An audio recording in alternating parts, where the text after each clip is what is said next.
அதாவது மீண்டும் மீண்டும் வகையற்றது. உதாரணத்துக்கு இப்போ நீங்கள் இப்படி வச்சுக்கோங்களேன், நம்ம இதில் நிறைய லீக் கிடக்கு. இதை ஒரு சின்ன கதை மாதிரி சொல்லணும்னா, பெஸ்ட் என்னென்னா ஒரு கடைக்கு போகிறோம். அதாவது ஒரு கரும்பு ஜூஸ் குடிக்கிறதுக்கு ஒரு கடைக்கு போகிறீங்கன்னு இருக்கும். பெஸ்ட்டு அந்த கரும்பு அந்த நீட்டாக இருக்கு. அந்த கரும்பு இது எடுப்பார், கரும்பு எடுப்பார். அந்த கரும்பு என்ன செய்வார்னா ஒரு மெஷினில் போடுவார். அதாவது புளியறதுக்கு ஒரு மெஷினில் போடுவார். அந்த புளி அதாவது இந்த கரும்பு நீங்கள் என்ன நினைங்கன்னா வைன்னு நினைங்க. இந்த கரும்பு புளிஞ்சு வரும் அதை நீங்கள் என்ன நினைங்கன்னா டிஒய் இன்ட்டு டிஎக்ஸ்ன்னு நினைங்க. திருப்பி என்ன செய்வார்னா அந்த கரும்பை திருப்பி எடுப்பார். அந்த புளிஞ்ச அந்த கரும்புற சக்கை மாதிரி இருக்கு, அதை திருப்பி எடுப்பார். அதை திருப்பி எடுத்து என்ன செய்வார்னா திருப்பி வகையிடுவார். வகையிடுறேன்னா திருப்பி புளிவார். அந்த புளிங்கிறதான் வகையீடு ரெண்டு நீங்கள் நினச்சிக்கோங்க. அது திருப்பி வகையிட்டார்னா அது எப்படி வரும்னா டி வர்க்கம் வையின் கீழ் டிஎக்ஸ் வர்க்கம் அப்படின்னு வரும். இது திருப்பி என்ன செய்வார்னா இந்த வந்த அந்த சக்கைக்கு எலுமிச்சை சாறு அது இதெல்லாம் போட்டு திருப்பி என்ன செய்வார், திருப்பி வகையிடுவார். திருப்பி வகையிட்டா அது என்ன வரும்னா டி த்ரீ ஒய்யின் கீழ் டிஎக்ஸ் த்ரீ அப்படின்னு வரும். இப்படியே இந்த கரும்பு சாறுலேருந்து எவ்வளவுக்கு அவர் எடுக்கணுமோ அவ்வளோத்தையும் எடுக்கிற அளவு வரையும் அவர் திருப்பி திருப்பி வகையிட்டே இருப்பார். அதாவது திருப்பி திருப்பி பிழிஞ்சிட்டே இருப்பார். இதுதான் சொல்றது டிஎன்ஒய் இன் கீழ் டிஎக்ஸ்என். இப்போ நீங்கள் இதை பார்க்கக்குள்ளவங்க எப்படி இருக்கு, இது எங்கே யூஸ் பண்ணீங்கன்னா ஒரு கணக்கு ஒன்று தருவாங்க. அதில் டி கணம் ஒய்யின் கீழ் டிஎக்ஸ் கணம் அப்படின்ற வரை வகையிடுங்க. இல்லாட்டி டி வர்க்கம் அப்படி டி வர்க்கம் ஒய்யின் கீழ் டிஎக்ஸ் வர்க்கம் இப்படி வரை வகையிடுங்க அப்படின்னு கேள்வி வைப்பாங்க. அந்த டைமில் தான் இதெல்லாம் யூஸ் ஆகும்.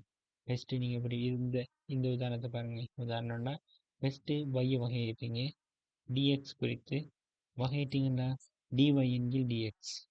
திருப்பி என்ன செய்றீங்க, டிஒய் இன்டு டிஎக்ஸை டிஎக்ஸ் குறித்து வகையிட்டீங்கன்னா டி வர்க்கம் ஒய்யின் கீழ் டிஎக்ஸ் வர்க்கம்.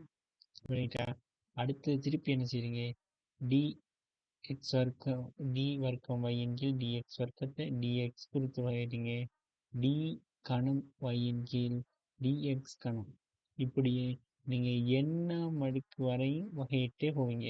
இப்போ நீங்கள் இங்கே என்ன கவனிக்கணும்னா, இப்போ நீங்கள் இது கேள்வி மூலமாக பார்ப்போம். ஃபஸ்ட் ஒரு கேள்வி ஒன்றைக்கு இந்த கேள்வியை பாருங்கள். y சமன் 2x y சமன் 2x மைனஸ் 15 முழுவதின் 4ஆம் அடுக்கு. சரியா? இப்போ நான் ஃபஸ்ட் என்ன காணப்போறேன், dy இன்டில் dx. இப்போ நான் என்ன செய்வேன், இந்த 4 முன்னுக்குள்ள வரும் 4 இது அப்படியே போடும். 2x மைனஸ் 15 4லேருந்து 1 போனால் 3. இப்போ இது வகையிட்டீங்கன்னா இப்போ உள்ளுக்குள்ள உள்ளத்தை வகையிடணும். உள்ளுக்குள்ள உள்ளத்தை வகையிட்டா இந்த 2x மைனஸ் 15 தான் நெருக்கி. அப்போ இவர் 0 ஆயிடுவார். அப்போ 2 வந்துட்டா சரி. அப்போ டிஒய் இன்டில் டிஎக்ஸ் என்ன வரப்போகுது, 4 ப்ராக்கெட்டுக்குள்ளே 2x மைனஸ் 15 கணம். Very answer. விளங்கிட்டா? உங்களுக்கு ஈஸியாக விளங்கிட்டா?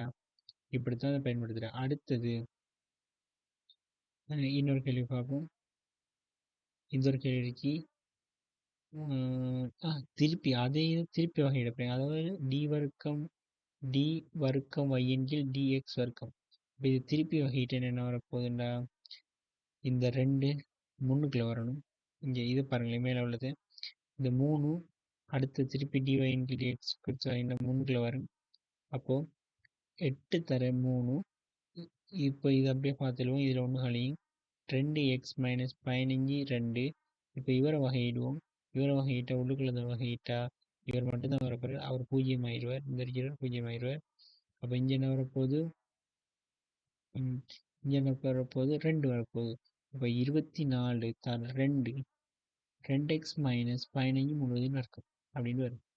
இப்போ ஆன்சர் இருந்திருக்கே அதையும் பேருக்குன்னா 48 இருக்கும். அப்போ ஆன்சர் இருந்துருச்சு. அடுத்தது என்ன, இவரை திருப்பி டிஎக்ஸ் குறித்து வகையிடப்படும். இப்போ வகையிட்டு என்ன வரப்போகுது 4 8 அதாவது 48 இந்த 2 முன்னுக்குள்ள வரும் தர 2.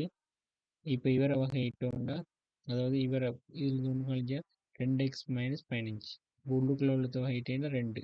அப்போ 96 தர 2 2x -15. அப்போ எல்லாத்தையும் பெருக்கிவிட்டா 192 ப்ராக்கெட்டுக்குள்ள 2x - 15. இதுதான் டி கணம் y-இன் கீழ் dx கணம். விளங்கிட்டா? இவ்வளோதான் விஷயம். இதுதான் இந்த ஆன்சர் வந்துட்டு.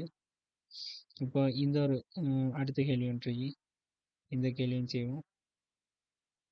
இந்த ஒரு கேள்வி ஒன்று, இந்த கேள்வியை பாருங்க. y சமன் 6x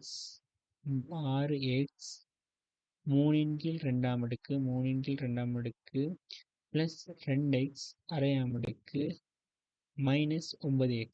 இப்போ இவங்களை வகையிடுவோம். dy கீழ் dx போட்டுறோம் பெஸ்ட்டு.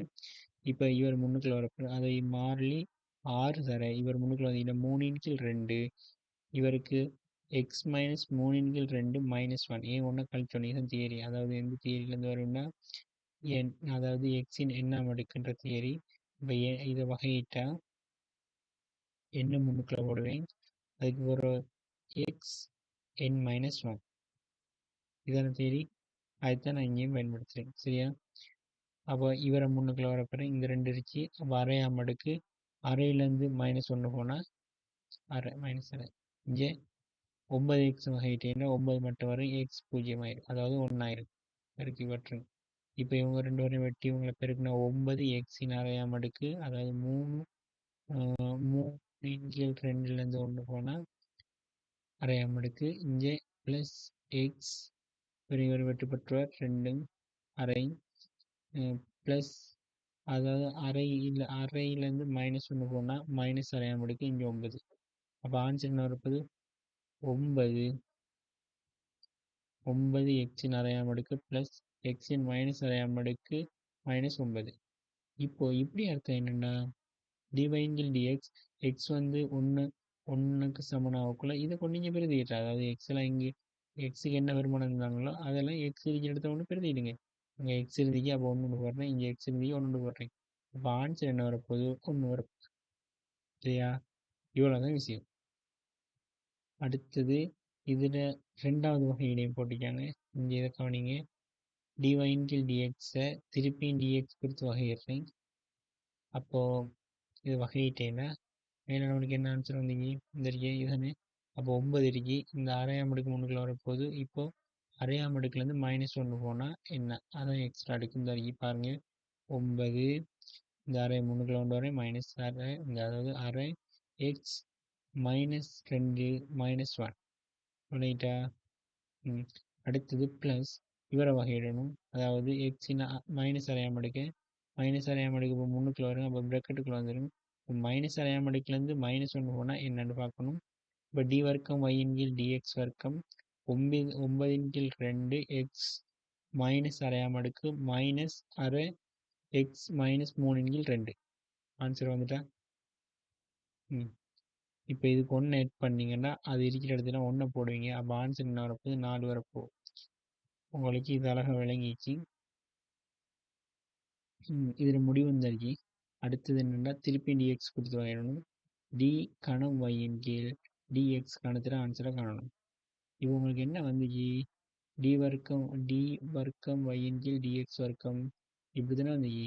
இப்போ நம்ம இதை டிஎக்ஸ் கொடுத்து திருப்பி வகையிட்டோம்னா 9 கீழ் 2 தர இந்த மைனஸ் ஆர முன்னுக்குள்ள வரும். அதை இந்த போட்டிக்கேன், இந்த போட்டு கிடக்கு. அடுத்தது மைனஸ் அரை -1 மைனஸ் அரை, அதாவது 2 இந்த -3 கீழ் 2 முன்னுக்குள்ள வரப்போ -3 கீழ் 2 எக்ஸ் -3 கீழ் 2 -1. இப்போ ஆன்சர் என்ன வரப்போ இருந்துச்சு. விளையிட்டா?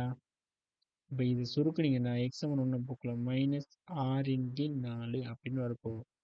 இதோட முழுமையான பெரும்பாலான தியரி முடிஞ்சிட்டு. இது கேள்வியும் பார்த்து கிராஃப் அந்த ஐட்டத்தையும் பார்த்தோம்னா சரியாக வரும்.